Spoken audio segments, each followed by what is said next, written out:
In this video, I'm gonna teach you how to print screen on a 60% keyboard. It's a very quick and easy process, so make sure to follow along.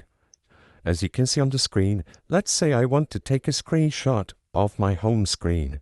What can I do if I don't have a dedicated print screen button on my keyboard?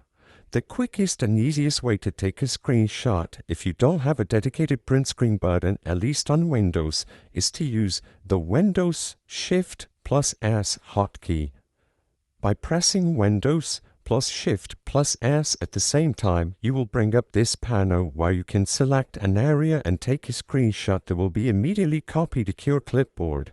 As you can see, it gives me a prompt and a notification of what is copied to my clipboard. You can choose the format at the top of the screen, like taking a screenshot of your whole screen, selecting a specific area, or even using a window mode if you want to.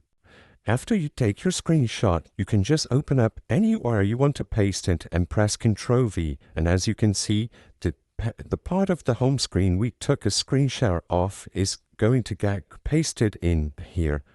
Alternatively, if for some reason you cannot press this combination of keys on your keyboard, just look for the snipping tool through the Windows Start menu. And this is the same thing, except you can do it through this window. You just click New and then it's going to give you the same prompt. You can even edit the screenshot over here, like draw things, erase, etc. Lastly, if you want an executable alternative, you can use Lightshot.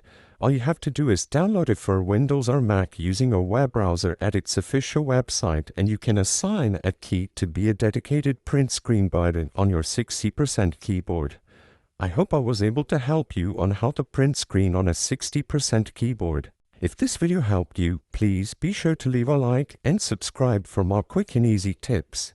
Thank you for watching.